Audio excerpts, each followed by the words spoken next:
Selamat malam, Assalamualaikum warahmatullahi wabarakatuh. Berjumpa kembali dengan Ngopi Rabu Malam yang ke-154 dalam sidang revisi yang ke-6 Komunitas Sastra Lingkar Jenar. Saya masih menjadi penyelia bahasa dan penyelaras isi. Di hadapan saya sudah ada dua naskah yang akan direvisi ulang berjudul Riwayat Kubu Bardal karya Uyum Nuha dan Pemuja Tanah Panguragan karya Iis Taulida. Mari kawan-kawan di seluruh tanah air, kita simak bersama perbincangan ini, semoga ada manfaat yang bisa kita ambil.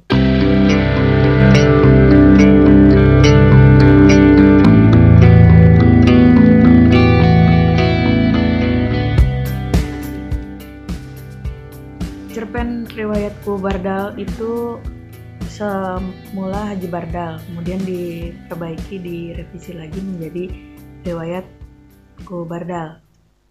Dan isinya itu masih terkesan polos katanya.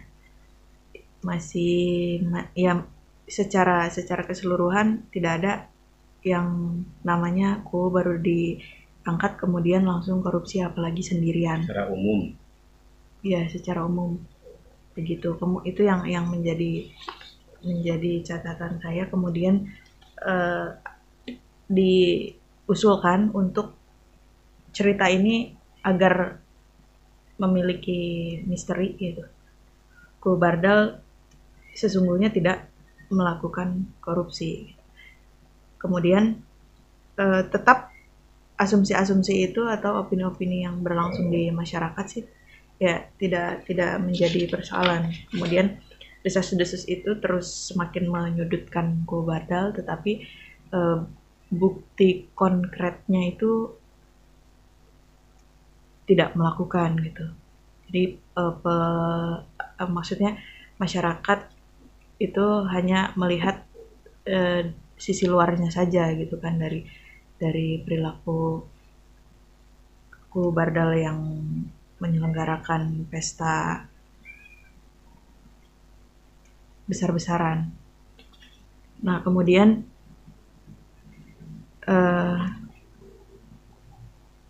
saya membuat cerita ini menjadi lebih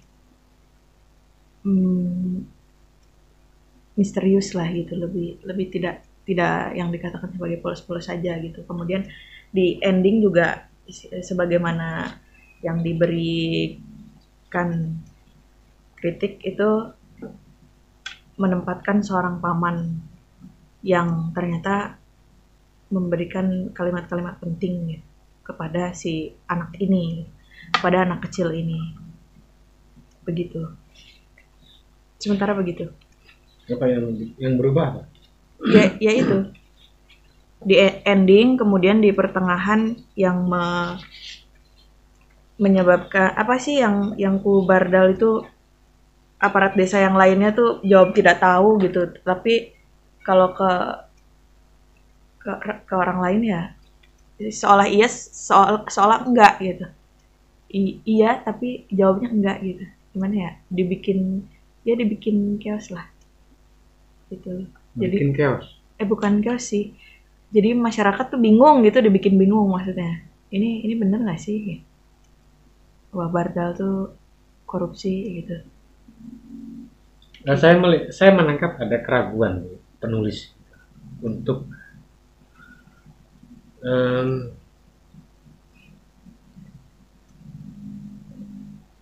memberikan kode gitu.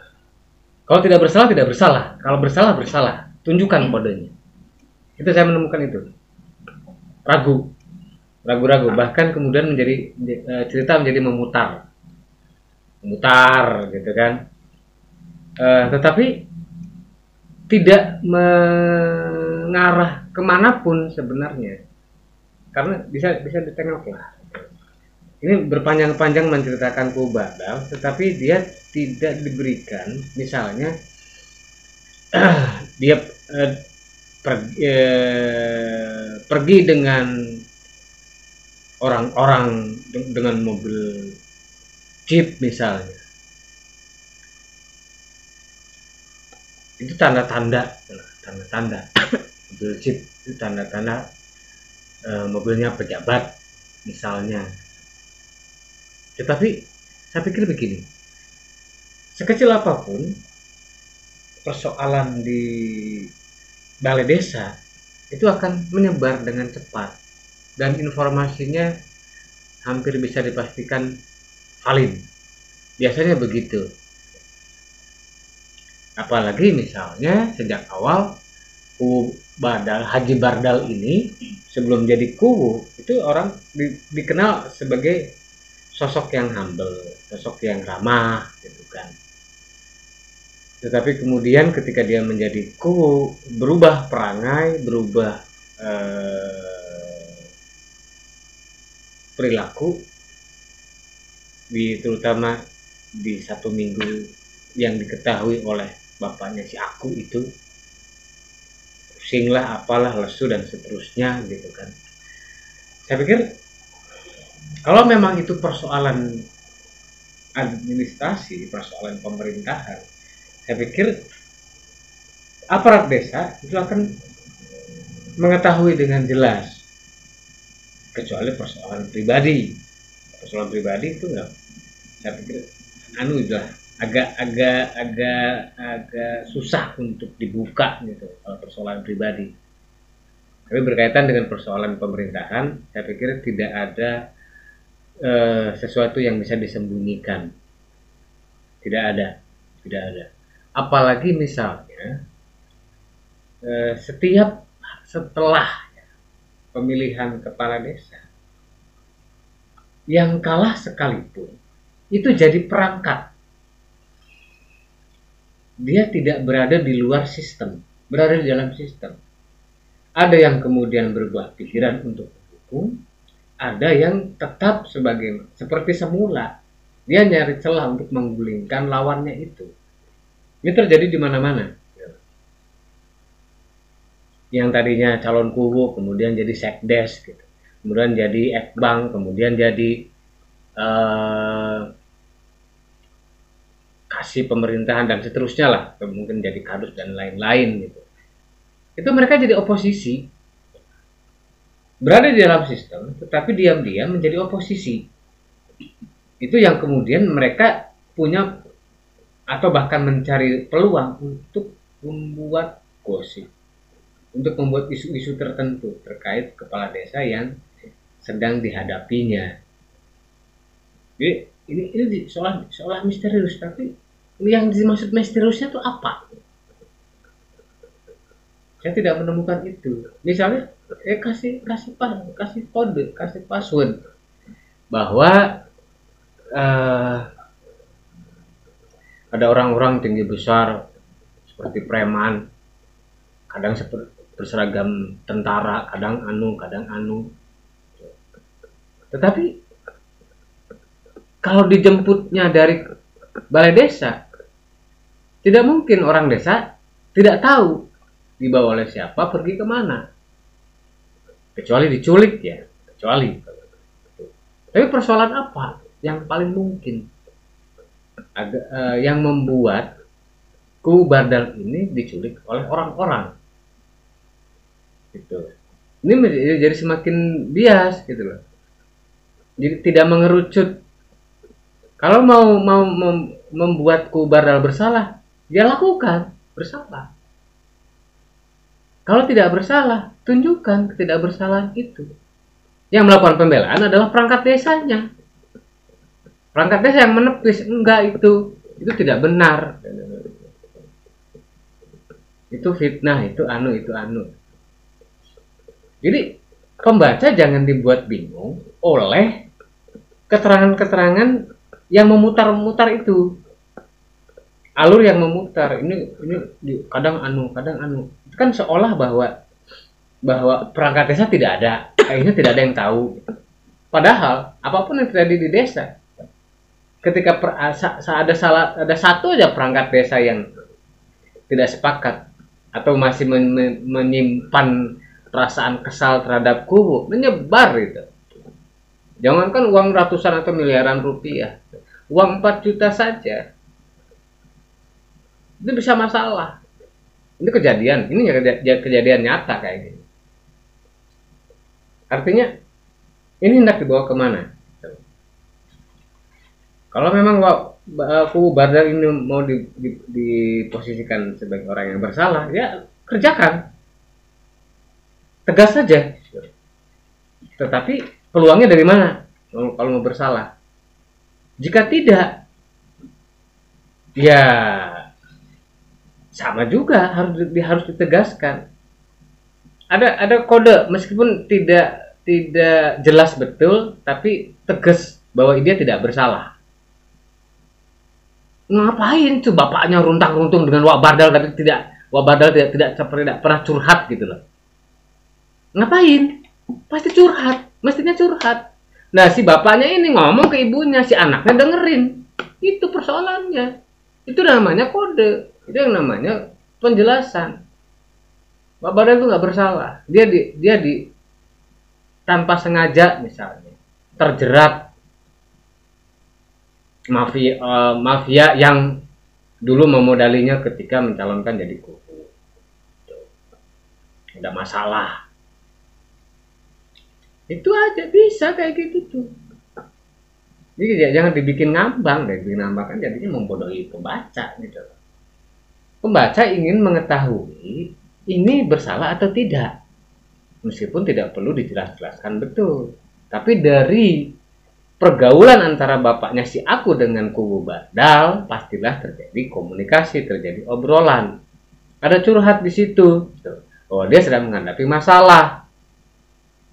Tidak tiba-tiba berubah sedemikian cepat gitu. Dari tadinya seorang haji yang ramah, yang apa gitu kan. Kemudian ketika dia naik jadi kepala desa kok berubah perilaku, berubah adat. Kalau berubah adat, itu ada yang salah di situ. Iya kan? Seseorang yang tadinya ramah, kemudian dia memegang jabatan tertentu, adatnya berubah. Itu berarti ada yang salah. Nah, dari situ sudah hampir dipastikan dia melakukan tindakan-tindakan yang tidak umum. Karena perilakunya berubah. Nah, yang maksud perilaku berubah itu apa? Kalau kelihatan pusing, bukan perilaku. Tetapi yang tadinya ramah kemudian tidak ramah, yang tadinya terbuka menjadi tidak terbuka, itu perilaku. Kalau capek itu kan kondisi fisik aja. Kalau mau dibela, dia tidak bersalah.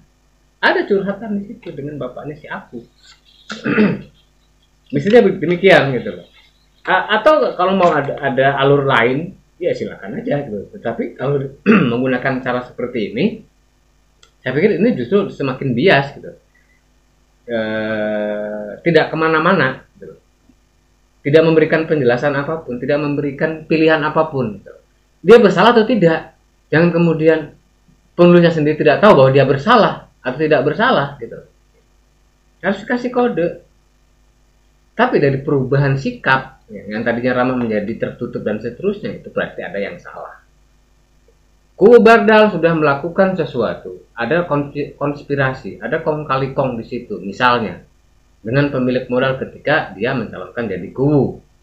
Tetapi dia tidak korupsi, tetapi apa yang dia terima, dengan modal yang dia terima atau uang yang dia punya itu terkait dengan mafia modal tadi, mafia pengusaha tadi. Betul. Atau nggak usah jauh-jauh, ada satu pemodal yang mengintimidasi dia untuk melakukan beberapa hal terkait eksploitasi tanah desa, terkait potensi-potensi desa yang harus dikelola oleh si pengusaha itu. Tapi kubu Bardal tidak begitu saja bisa menerima karena misalnya ini tanah hibah, tanah wasiat, tanah anu dan seterusnya. Ini makanya yang nggak jelas tuh di situ. Ini masa kasus kebubaran itu apa? Masalahnya apa? Munculkan dulu kasusnya.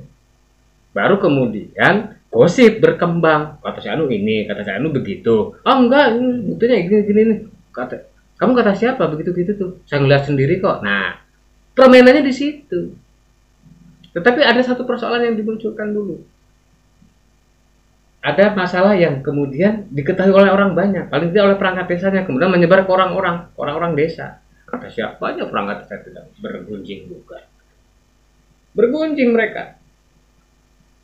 Gitu.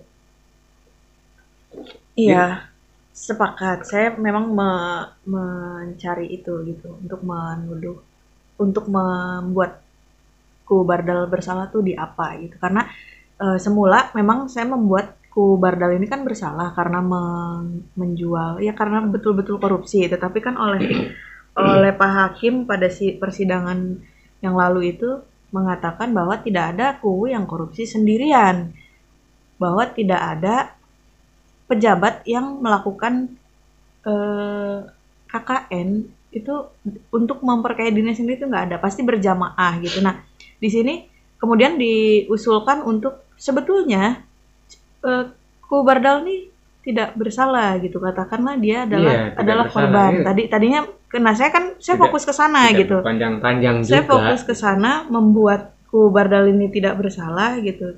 Yang semulanya bersalah, mungkin yang semula tadi bersalah jika disambungkan dengan usulan yang tadi agak ketemu gitu alurnya gitu. Tapi saya kemudian ini berubah kan, alur berubah, fokus Bardal yang menjadi korban. Nah, ketika dia menjadi korban, maka apa yang membuat dia tidak bersalah itu, ya itu yang belum saya tuliskan mungkin di situ ya. Kemudian yang berpanjang-panjang itu, kenapa belum dituliskan?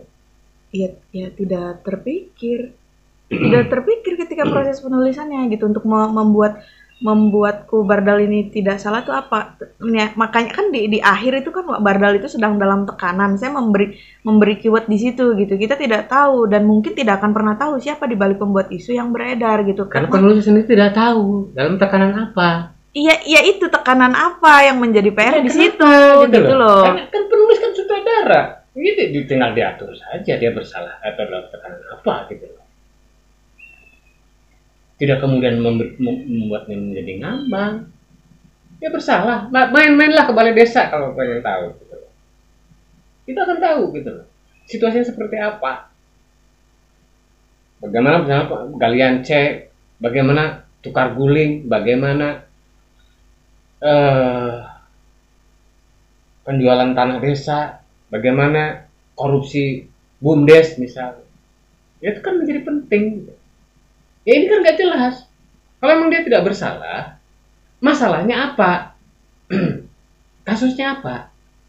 Karena harus ada kasus dulu, baru seseorang itu dianggap tidak bersalah atau tidak bersalah. Kalau tidak ada kasus, ya bagaimana mau menilai bahwa dia bersalah atau tidak bersalah? Ya, semula kan ada kasusnya. Semula kan dia jual beli tanah gitu. Tapi karena saya tidak mengerti bagaimana bagaimana mekanisme proses bahwa ini bersalah gitu kan sehingga dia dipenjara. Ya kan, tadi jadi aslinya kan kebodohan kalau nah ya itu makanya ini kan kemudian dibuat agar tidak bersalah gitu. Maka saya membuat itu. Tapi keyword untuk mengatakan bahwa ini tidak bersalah itu apa, kode-kode yang tadi disebutkan itu gitu loh, yang tidak terpikir oleh penulis untuk menuliskannya gitu. Simple aja, observasi. Dia mau ke gitu atau gimana? Yang saya tanyakan. Ini hasil revisi kok. Dianggap final, begitu. Finalnya begitu. Atau? Tidak, saya pikir memang bertahap gitu untuk dari perubahan yang satu ke perubahan yang lain tidak semudah itu langsung final. Ya pengennya gimana?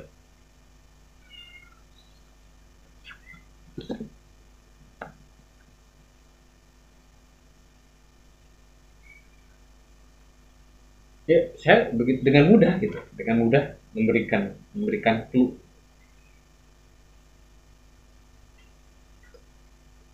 Kalau mau bersalah. Masalahnya apa dulu? Bersalah atau tidak bersalah? Masalahnya pokok soalnya diungkapkan terlebih dahulu. Dia misalnya dibawa oleh sekelompok orang yang dahulu dikenal sebagai pemodal ketika pencalonan kubu.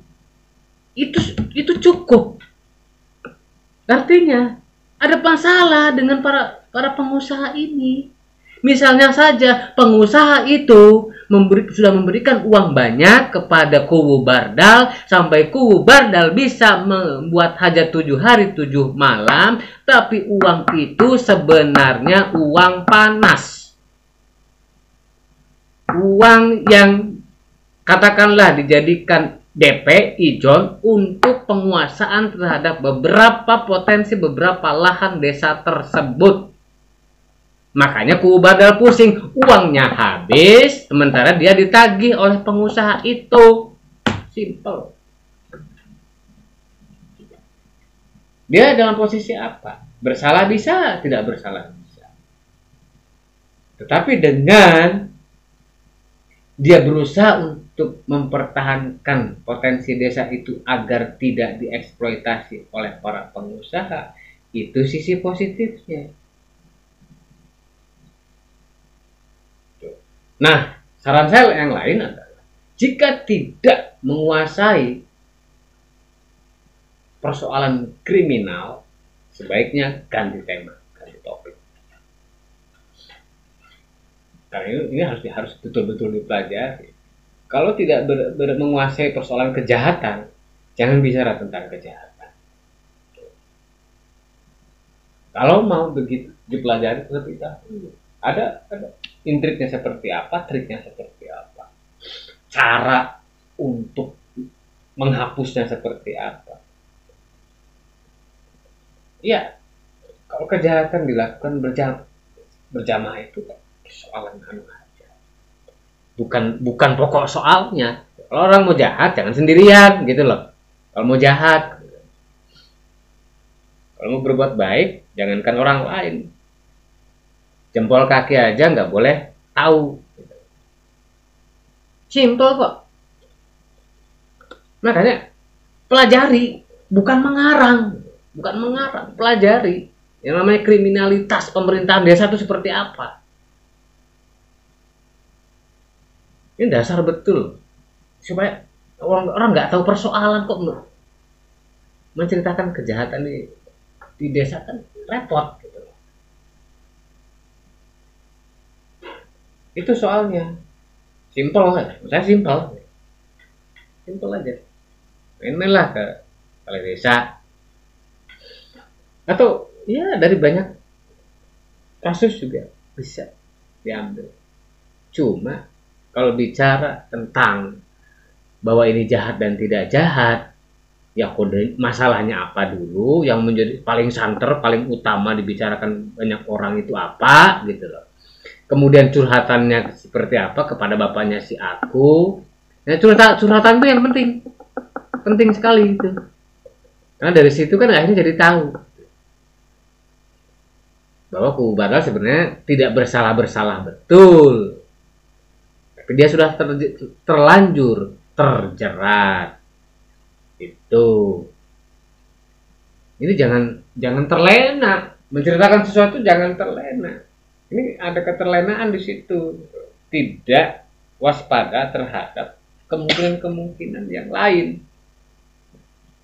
Boleh jadi di ending itu tidak ada obrolan si paman dengan si aku, tidak ada. Bisa saja tidak terjadi obrolan itu. Atau kalaupun ada obrolan, ya nggak begitu juga. Tidak memutus pembicaraan. Emangnya kamu tahu? Jelas nggak bisa, gitu kan, nggak bisa. Emangnya kamu tahu persoalannya seperti apa? Ya lah, namanya juga anak kecil kok, pasti nggak bakalan tahu. Orang yang dewasa aja belum tentu tahu. Yang dewasa aja banyak salah mikir, apalagi anak-anak. Anak-anak cuma bisa mendengar aja. Maka yang jadi penting adalah curhatan kubu Bardal kepada bapaknya si aku. Itu sudah. Gini persoalannya.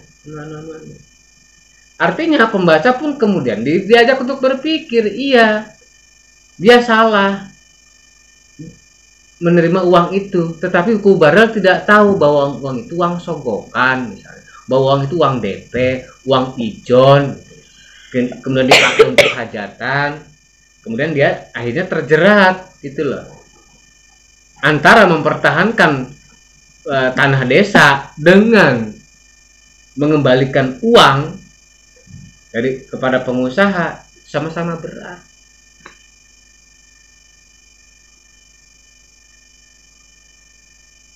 Endingnya bisa saja obrolan dengan si paman, nasib Kubardal gimana ya mang, gitu kan. Entahlah, semoga saja Kubardal bisa melewati hari-hari beratnya, selesai kan. Tetapi pokok soalnya sudah terbaca oleh para pembaca, oleh orang-orang. Ya cuma 3 atau 4 orang yang tahu. Si bapaknya, istrinya, pamannya, si aku yang tahu itu. Karena kedekatan si bapaknya itu dengan Kubardal. Jadi dia tidak banyak bicara dengan orang banyak, tidak banyak bicara dengan orang lain kecuali dengan saudaranya itu. Itu yang menjadi titik terang bersalah dan tidak bersalah. Ada salahnya, ada tidaknya juga. Karena tidaknya itu karena Kubardal tidak tahu. Bersalahnya karena ternyata itu uang sogokan.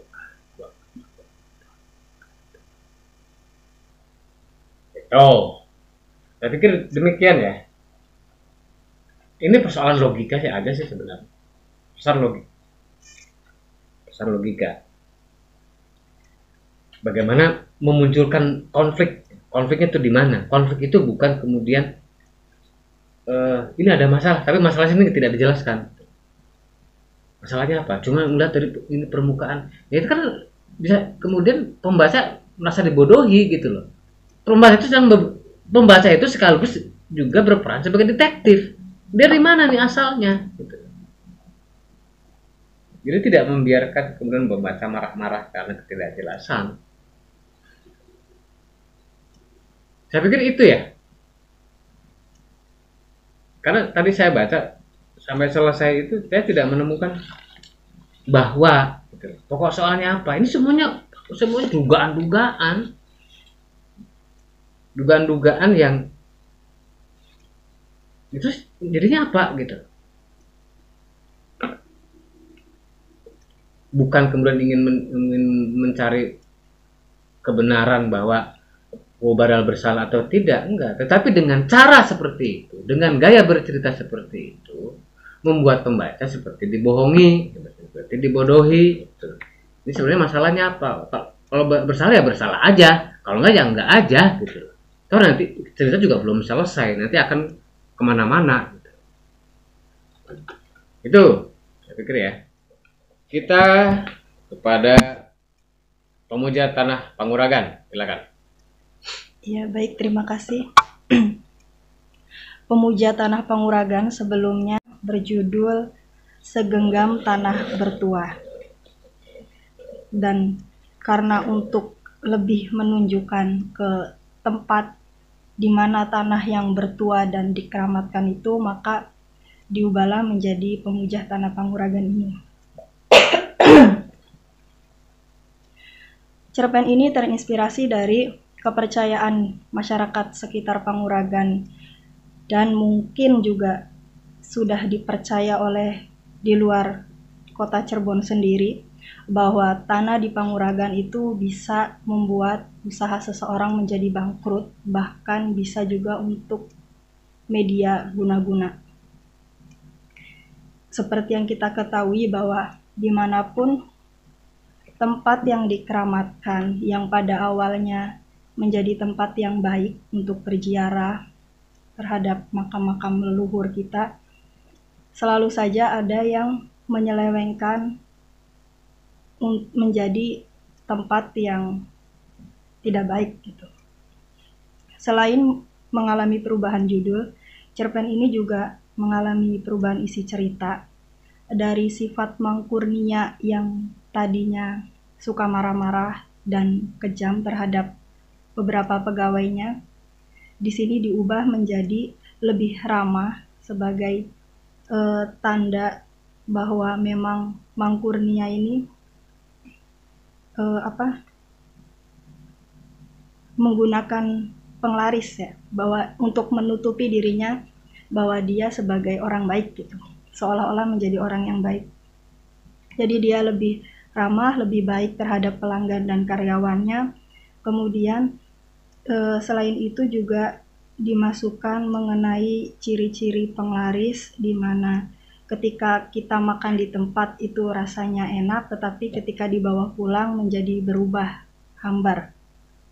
Di situ diceritakan dengan Lisna yang melakukan salah satu ciri dari penglaris itu, petunjuk itu. Kemudian di ending itu di awal cerpen pas masih Segenggam Tanah Bertua, itu endingnya kan gagal karena adanya kesalahan dari Lisna. Tetapi di Pemuja Tanah Panguragan ini endingnya menjadi berhasil sebagai upaya untuk menunjukkan bahwa memang Tanah Panguragan ini mempunyai kesaktian semacam itu. Jadi dia bisa membuat usaha seseorang itu menjadi bangkrut. Selain itu juga dia bisa membuat, selain usaha, selain menghabiskan hartanya, juga bisa membuat orang yang dituju itu menjadi sakit atau bahkan meninggal. Salah satu ciri bahwa sebagai salah satu ciri bahwa itu adalah media yang digunakan merupakan tanah kuburan yang digunakan oleh Lisna, itu diselipkan melalui dialog pelanggan yang kembali datang ke warung buburnya Lisna. Jadi di situ ada yang mencium bau bangkai, meskipun rasa buburnya tetap enak, tetapi bau dimanapun bau bangkai ya sangat mengganggu selera makannya gitu. Makanya dia kemudian menjadi pelanggannya Lisna. Selain itu juga ada penampakan pocong sebagai salah satu ciri dari diambilnya Tanah Panguragan itu. Katanya selain pocong juga tadi bahwa terkadang mencium bau bangkai sekitar maghrib. Terus di sini awal konfliknya itu sebenarnya karena perasaan tertekan dari Lisna yang diancam ya, setelah dia menemukan bahwa Mang Kurnia ini menggunakan penglaris. Kemudian Lisna pamit untuk resign dan Mang Kurnia mengingatkan dia untuk tidak menceritakan apa yang dia alami di warung buburnya Mang Kurnia gitu. Selain itu, ketika Mang Kurnia ini membuka cabang di dekat warung buburnya Lisna, dia juga sempat mengucapkan sebaiknya warungmu tutup saja daripada nanti menambah hutang, dan itu membuat Lisna menjadi semakin membenci Mang Kurnia dan membulatkan tekadnya untuk membuat Mang Kurnia ini bangkrut. Saya nggak tahu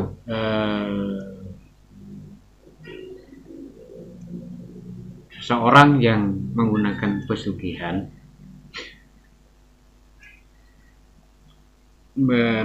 ketika dia ditelepon oleh karyawannya yang keluar, apakah dia sempat menitipkan pesan supaya tidak ngomong ke siapa-siapa? Nah, satu itu karena udah tahu kan, Lisnanya sudah ini. Iya, biasanya begini, Kalau orang yang pesugihan kemudian dia diketahui oleh karyawannya, itu biasanya karyawannya tidak didekati, disamper ke rumah biasanya. Tanpa mengatakan apapun, dia samper ke rumah, dia bawa apa-apa, gitu kan. Entah ngasih uang, entah ngasih barang dan sebagainya. Dan disitulah baru pesan keluar. Tidak lewat telepon. Karena lewat telepon itu bisa jadi barang bukti, bisa direkam, gitulah. Bisa jadi viral akhirnya kalau di lewat telepon, kecuali ketemu langsung. Ketemu langsung bisa saja dia mengatakan itu, ya. Jangan bilang ke siapa-siapa. Bisa saja dia tidak mengatakan apapun. Katanya dia ngasih aja, gitu. Maksudnya ngasih pesangon lah atau apalah gitu. Kemudian dia pulang masih dengan keramahan yang sama, seolah tidak terjadi apa-apa. Nah, itu. Tetapi kemudian yang terjadi adalah usaha Lisna tidak pernah berhasil. Lisna tidak pernah berhasil. Nah, saya pikir perseteruannya bukan perseteruan fisik ya. Misalnya ini kan sudah tutup saja warungmu itu sebelum memperbanyak utang. Saya pikir alangkah lebih baik jika Lisna tahu siapa yang membuat usahanya bangkrut itu dari paranormal yang dia datangi, atau dia mengadu, saya usaha ini kok bangkrut terus, atau katakan merugi terus gitu kan. Oh iya benar, warungmu ada yang mengguna-gunai gitu. Siapa yang mengguna-gunanya? Saya tidak bisa menyebut nama, tetapi dia juga punya bisnis yang sama denganmu. Udah nggak ada lagi, itulah. Jadi tidak perlu konfrontasi antara Mang Kurnia dengan Lisna secara langsung. Itu lewat belakang semuanya terjadinya. Itu yang kedua ya. Yang pertama tadi tidak terjadi obrolan, jangan bilang kemana-mana siapa-siapa gitu kan. Kecuali misalnya kalau bisa saja Mang Kurnia datang ke rumahnya Lisna memberi pesangon dan lain-lain gitu kan. Masih tetap dengan keramahan yang sama. Artinya dia sendiri tidak mau geger gitu loh. Walaupun karyawannya tahu ya udah biarin aja. Tetapi dengan kebaikan yang dia tunjukkan, dia tetap mendendam. Jangan-jangan dia akan, kalau dia membocorkan kepada orang lain, sudah saja saya bangkrutkan usahanya. Kan begitu. Main halus. Mainnya begitu. Nah, kemudian yang kedua adalah Lisna tahu usahanya ada yang menjegal itu dari paranormal. Keterangannya orang itu adalah bisnisnya sama dengan Lisna, sama-sama tukang bubur. Siapa lagi sih? Nah, itu yang kedua ya. Kemudian yang ketiga, ya jadi nggak perlu ada konfrontasi antara Lisna dengan Mangkuna secara langsung ya, saya pikir itu. Justru ini jadi mentah karena main halusnya nggak utuh gitu kan. Nah, soal mau puasa mau itu sih umum aja deh. Soal puasa misalnya ya.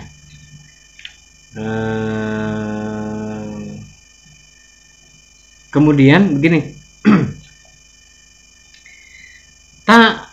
tempat usaha yang ditabur di tanah kuburan atau tanah keramat itu biasanya memiliki ciri paling penting, ciri utama.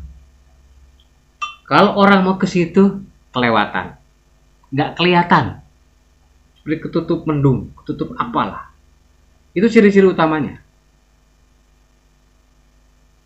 Dia tertutup, orang tuh satu terlewat, udah terlanjur jauh, akhirnya nggak balik lagi, atau kelihatan sepi terus,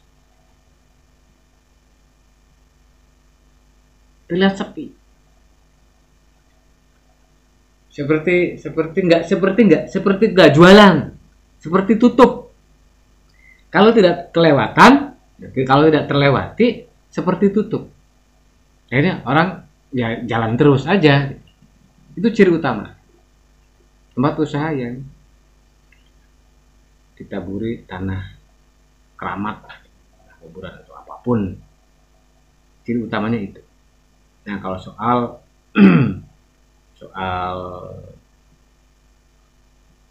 nah, enak tidak, ini ada paradoks, ada sesuatu yang berlawanan. Aku mencium bau bangkai yang menyengat dari warung bubur di pertigaan sana. Rasanya memang enak, tapi bau bangkai itu benar-benar mengganggu. Ini menurut saya tabrakan. Karena kalau ghost candy itu menjilat, tidak ada bau yang lain selain rasa enak. Ini tabrakan di sini.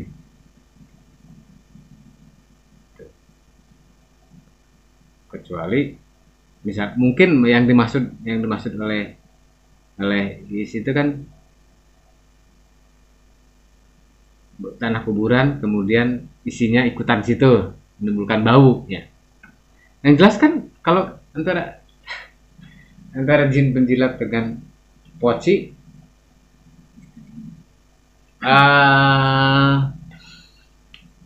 ada perseteruan di situ, gitu loh.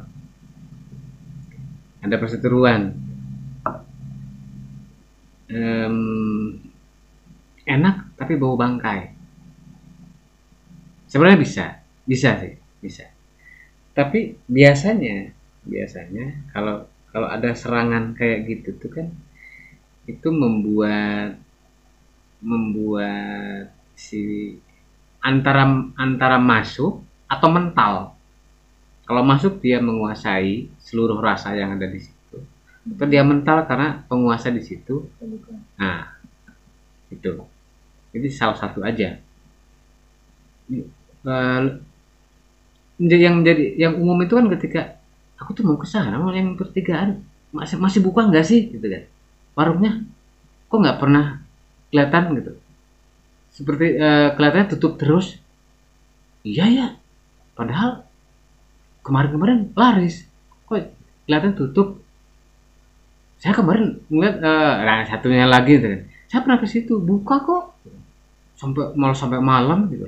Tapi saya nggak ngelihat. Nah, itu perdebatan kayak gitu. Obrolan kayak gitu yang penting karena menunjukkan bahwa ada orang yang bisa melihat, ada yang tidak.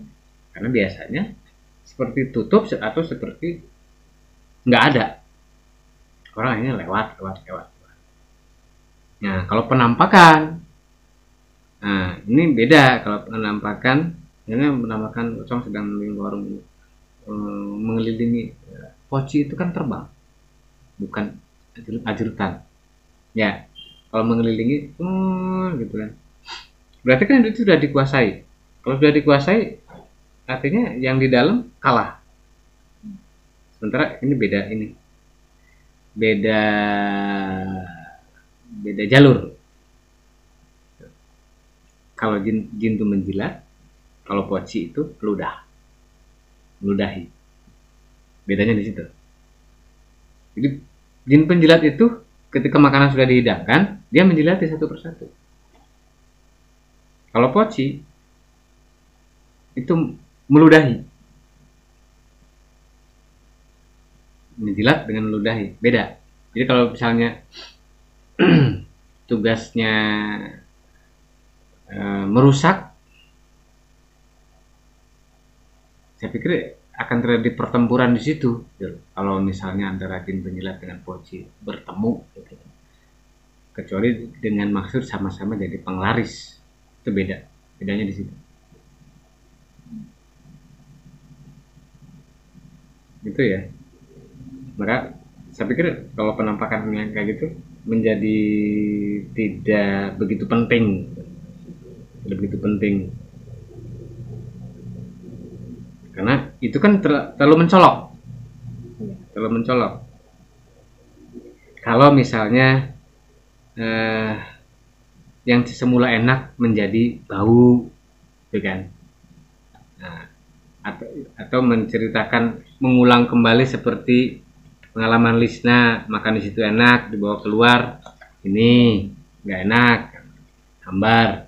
Ini gitu, si pembeli juga bisa melakukan itu, melakukan hal yang membicarakan hal yang sama gitu. Pertama nggak kelihatan, atau seperti tutup, kemudian terakhir mereka datang ke situ seperti enak tapi bawa rasanya enak ketika dimakan situ, tapi ketika dibawa pulang jadi hambar. Kata orang-orang sih kalau itu ciri-ciri ini pakai jin penjilat atau pakai ini gitu. Nah menurut saya ada yang menarik lagi di ending gitu loh. Yang menarik di ending itu bukan kembali ke Mang Kurnia, tetapi orang-orang kemudian juga berpikir, apakah warung Lisna juga melakukan hal yang sama? Bawa pulang. Nah, kayak gitu. Cobain bawa pulang. Udah Mang Kurnia lupakan. Karena ini kita sedang bicara tanah yang berakibat efek dari apa yang ditaburkan. Karena Lisna sendiri kan melakukan hal yang sama. Jadi orang-orang juga penasaran akhirnya, apakah warungnya Lisna juga rasanya seperti yang di sana, enak di tempat, tidak enak ketika dibawa pulang, atau beda, atau tetap sama-sama enak meskipun bawa pulang. Nongkrongnya udah lupakan. Ya, karena ketika misalnya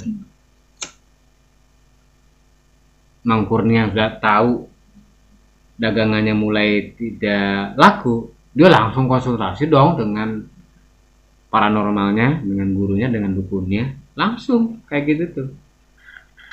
Jadi dia tidak mikir sendiri, dia konsultasi. Iya, nggak mikir sendiri. Kecuali dia merakap sebagai dukun juga, kecuali. Saya pikir itu ya. Artinya poin-poin yang tadi yang saya pikir itu menjadi pengetahuan umum mengetahuinya begitu.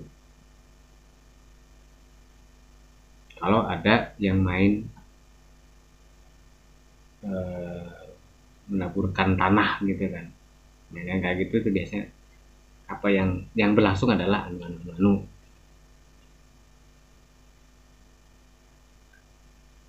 Tuh.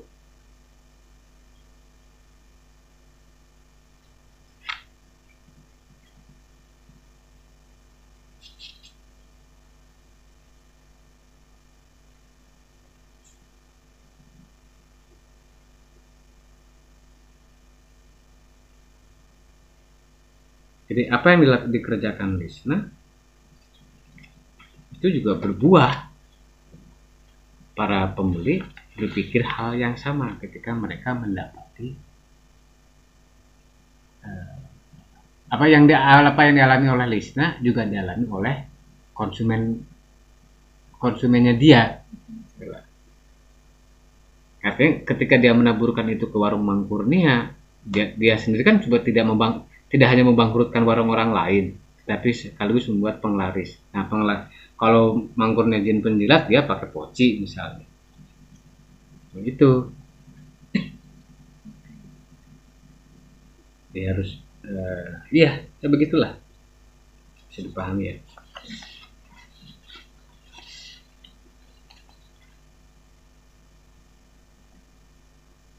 Ya kalau misalnya jangan-jangan dulunya tanah bekas kuburan yang biasanya nongkrong di situ kan orang setempat, masa nggak tahu di situ tanah apa, kecuali dia sering banget ke sana, ke tempatnya Mang Kurnia. Nah tapi ini ketakutan yang ketakutan atau dugaan yang ketakutan diiringi dugaan yang tidak perlu, saya pikir. Tapi bukan seperti cerita tatang es, oh di situ ada kuburan, nggak seperti itu lagi gitu. Mainannya nggak mainan bawah, mainan atas gitu. Paling yang justru lebih masuk dengan kita makan di situ kok saya selalu merinding. Nah, ada apa sih? Seperti ada yang meniup telinga saya. itu lebih masuk daripada jangan-jangan itu bekas tanah kuburan. Dia terlalu jadul mainannya Tatang Es itu. Dia pernah baca Tatang Es belum? Ya, yang Petruk gitu kan, Gareng. Nggak gitu-gitulah. Oke ya, saya pikir cukup itu. Semuanya cukup. Baik, kawan-kawan di seluruh tanah air, demikian perbincangan kami di Ngopi Rabu Malam yang ke-154 di sidang revisi yang ke-6. Mohon maaf dengan segala kekurangannya. Terima kasih sudah mengapresiasi. Selamat malam. Wassalamualaikum warahmatullahi wabarakatuh.